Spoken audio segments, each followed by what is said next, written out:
Assalamu alaikum and good day to our viewers of Deen Channel. Welcome to the first episode of the Money Counsel. I'm your host Adnan Bazir, and we do have a familiar face in the studio with me today. But firstly, I'd like to just take you through what you can expect on the Money Counsel show. It's really about discussing personal finance, day-to-day money issues that we confront as members of society. And in South Africa, you confronted with many complex decisions around financial planning, banking, Islamic finance, etc. And through the show, the Money Counsel is to introduce you to various topics with guests, where we'll be looking at some of the pertinent issues that one can face in terms of making financial decisions. So today we'd like to start with a focus on understanding our relationship with money and what we understand as money. And in the studio we do have Mr. Mohammed Jaffer from Mojaf Financial Services. He's definitely a familiar face to the Deen Channel viewers, and we do welcome him here today. Assalamu alaikum, Mohammed. Wa alaikum salam, Adnan, to you and our beloved viewers. And yes, it's always nice to be back in studio. Great, Mohammed. Yeah. And I'm looking forward to the series of discussion on our relationship with money. I mean, Mohammed, to kick it off, at some level, from a toddler age, growing up in your family, in your community, in your household, etc., and interactions with friends, school, and so on. Somehow we've developed this relationship with money, dealing with money, transactions, earning, spending, etc.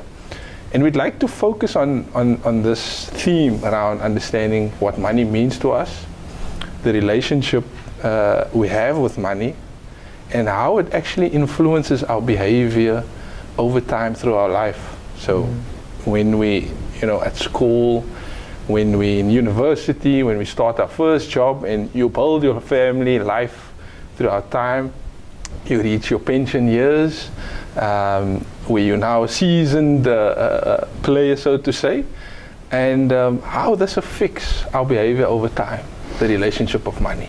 Yeah, that's actually a very complex and interesting question. But if we look at clients at times, when you look at the child, when you sit with a client, and you discuss their relationship with their finances and how they conduct their finances. It's amazing if in many cases we have the family as clients. So you will have the parents and then you will have the children.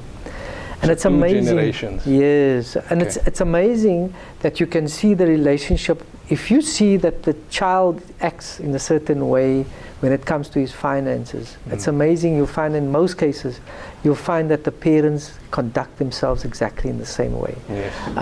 You will find that in a case where you have the parents that are very comfortable with dealing in credit, and having overexposure to credit, and you'll find that those same tendencies would be in the children, yes. where they will overexpose themselves to debt and feel very comfortable dealing like that and operating like that. Yes. And you can see then where it comes from. For sure. And that, unfortunately, it takes, you need to be conscious about it, and you need to make a conscious effort to break out of that type of mindset, because it was the environment in which you grew up, and it made you believe that that is fine to operate like that.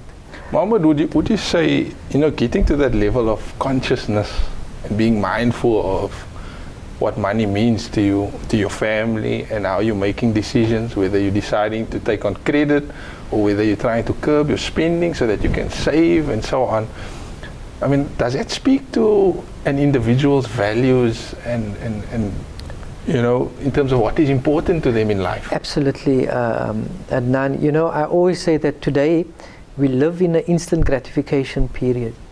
And if you have this relationship with money where, as I said, the example that we used earlier on, that I feel comfortable with credit, then for you, for argument's sake, to buy the iPad, if you don't have money, it's very easy to do it on a credit card. Yes. Even though they'll charge you 22, 23 or 24% interest, it doesn't even register.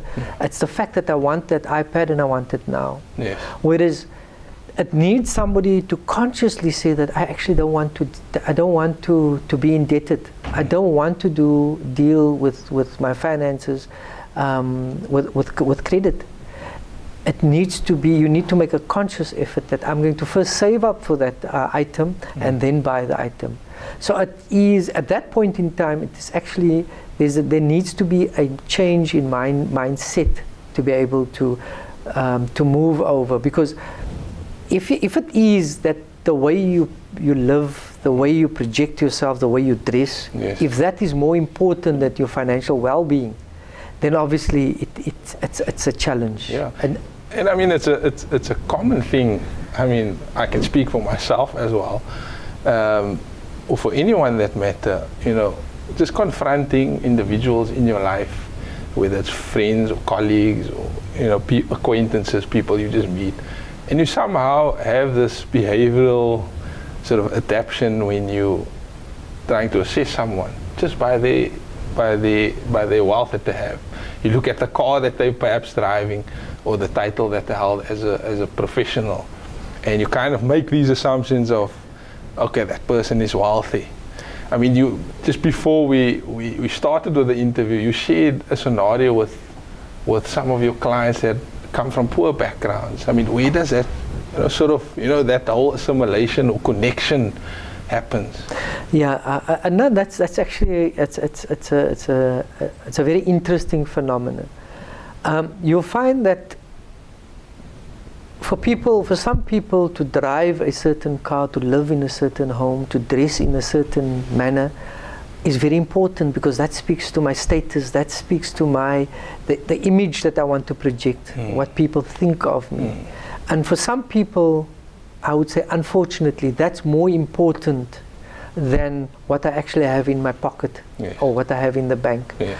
Even if there's nothing in the bank, or if I'm living on credit, that's fine, as long as other people have a good image of myself, how I project myself, how I dress, and what I drive. And hence the reason why you'll find like today, young people, when they just start working, the first thing that they want to do is to drive that flashy car. Sure. And that flashy car comes at a huge price. And in fact, I've done a very interesting calculation. If you look at, if it costs you 5,000 rands for that car, if you just take that 5,000 rands over the period of what you're going to pay the car off over a 5-year period, and you put that into an investment, yes, what that will give you in 10 years' time, and what the car will give you in 10 years' time, because as we know, a vehicle is a depreciating asset. Of course. Whereas if you put it in an investment, you're going the other way. Yes. And this is all the choices that we need to make. Now, the point that you raised earlier on is very interesting. That we've got many clients who comes from very poor background. They come from townships where they lived in serious poverty. But they made a serious commitment to themselves and to their families that I want to get myself and our family out of this environment. Yes. And then their approach towards their finances, and not only their finances, but to their well-being, their general well-being, and how they're going to upskill themselves, educate themselves, upskill themselves, and get themselves into an environment that will be a positive influence, not only for them, but for their children as well. And you'll find that some of them come from very, very poor background and sits with investment portfolios that are huge. Yes.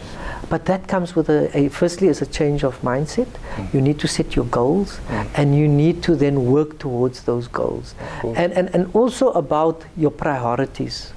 What is important for me? What's important in my life? Is it important for me to have a certain image, that people look at me in a certain way and have respect for me because of the way I'm dressed, or the car that I drive, or in the house that I live? Yes. If that is more important to me, then obviously it comes with its repercussions, yes, or with its challenges. Or if it is that, listen, it doesn't matter what people think of me, what I drive, the way I dress, or where I live, or in the house I live. But my financial future and my family's financial future and well-being it's not only about my financial future, but it's the lifestyle that I want to live. Yes. What type of lifestyle do I want to live? What is important to me? And that's why today financial planning, it's not only about the rands and cents. 100%. It's about what is important to you as a person, Adnan. What's important to you in life? Yes. And then build your financial plan around that. I mean, because the common saying in the industry that you're playing as a profession is that financial planning or the financial goals that you're setting, that you want to achieve over time, is just a means to enable you to live a better quality of life, to achieve certain goals. But that all comes down to your values and what's important to you as an individual, husband and wife, extended family, and so on.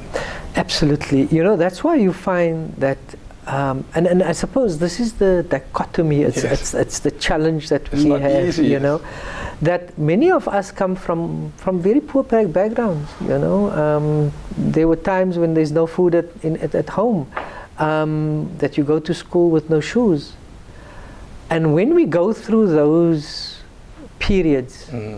One of the important things, and many of us would say that I would never want to put my children through this. Yes. So what do? We try and then put our children through great comforts at a great expense to ourselves, but we want to give out. Yes.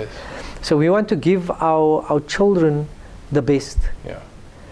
And by doing that, we sometimes lose out on very, very important values in life, because we now are focused on the comforts that we want to give our children, as opposed to instill the values of certain things in life.